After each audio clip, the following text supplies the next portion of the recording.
Yeah, so just so the first topic we're going to be talking about today is existing annotation systems, and Randall leads from Hypothesis.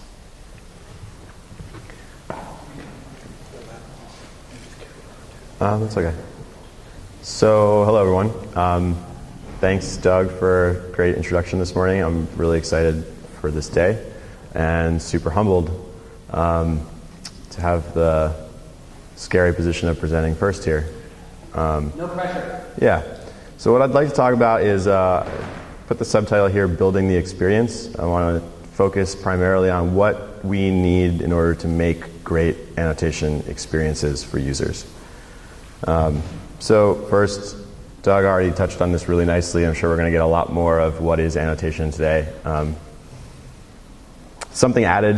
It's not the primary thing. It is the association. In the mind of a user, annotation is that juxtaposition. And we see annotation already in lots of places. And the very link itself is a form of this. By placing a link in a document, you've annotated that document, you might say. Similar, on a next level, you might have some quotation, some information about what's being referenced. And then we start to get to some really interesting like data annotations in the form of semantic markup, things like microdata. And this is putting into the DOM on one end a reference to the content, and on the other end a reference to some semantic entity that describes that.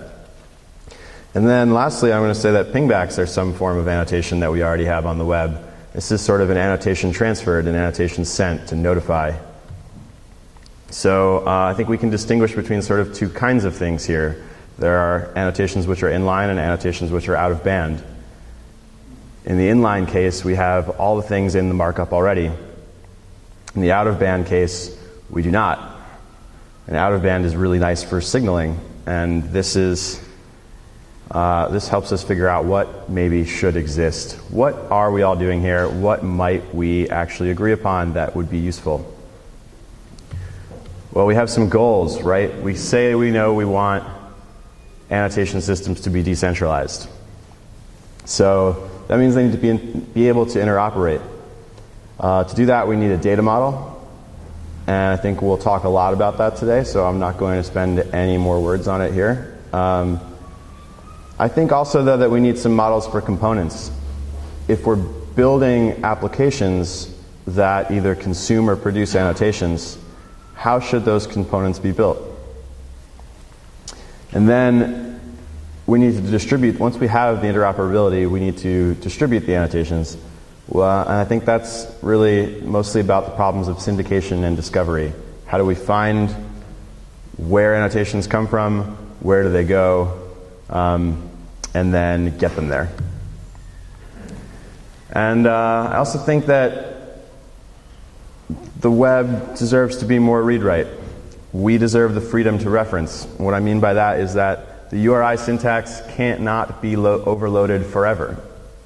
I think this is one of the things that first stuck out to me about the open annotation data model was just the realization that there is a lot of richness in describing what exactly you're talking about or referring to. Expecting to put that in a fragment syntax is not something we can sustain.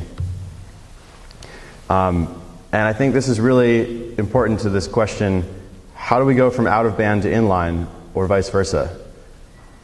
And that's really a problem at the client that's interesting, that really, I think, gives us something to think about for building applications. If you have annotations coming from a decentralized annotation service, bringing them into the current frame, this is an out-of-band description of some reference. How do you then anchor that in the DOM? Similarly, if you've built some kind of presentational interface, and now you want users to be able to annotate things in that presentation, how do you describe that selection? So we need great components, or there's not going to be the user experience that compels people to get excited about any of this. So I've got some ideas. They're really tiny ideas, I hope. The first is ideas about the event model in the DOM. The next is about styling selections and styling references. And finally, the last is just discovering endpoints for services. So the existing target properties in DOM events target DOM elements, but we want to target the data. We want to know what's being referred to. So tiny idea, think about maybe a property here for this. What would it look like for some opaque component on the page to notify the rest of the page that a particular piece of data is selected, regardless of how that presents in the DOM? We sometimes can get really close to incredibly semantic markup for some things. You know, we can think of a very good SVG visualization, for example, as potentially having the data right in the markup. But what about when it's not that simple? What about when it's a picture on a canvas? That's a composite of many different things. Some compositing application that's building this image might know a lot about what's there. Might know things like the scale or the zoom, or that this is a tile in a bigger picture. And how should it propagate information about the changes in the selection or focus to other components on the page? And so I think the challenge summed up is cross-device focus and selection, perhaps, although I'm still looking for good ways to describe this. Next idea is some kind of selection pseudo-element. Can we describe, once we described a selection, can we style it? And can we do it maybe without modifying the DOM observably, similar to how we have limitations on the styles that can be applied to the visited pseudo-class of an anchor tag in order to prevent leaking information about what sites the users visited. If we wanted to have private annotations in our own browsers, how might we style the display to make this interface apparent to a user without leaking that information? The challenge here is that if we start to explore selections on content like text, how can we make these selectors performant, especially if we make them flexible? So finally, discovery endpoints. Where do we get annotations? Well, I think we get them from feeds or we get them from services. I think activity streams is a good thing to look at here, but I think we should talk about what's out there. Where do we publish them? I think definitely we should talk about publishing locally. It's a really powerful idea to be able to write on your own reading device. I think especially if we hear from e-reading use cases, the need for this is quite clear, although I'd like to see it at the web browser too.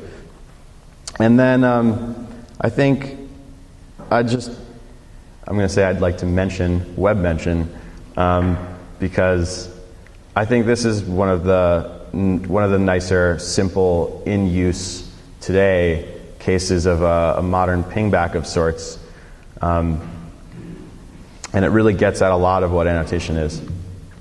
So conclusion, I don't actually think we need to do very much. I think we need to be extremely practical, and we need to solve problems for developers so that the platform of the web can be used to build the annotation experiences that will create the products and services that we'd like to enjoy. And that's it. So thank you. Thank you, Randall.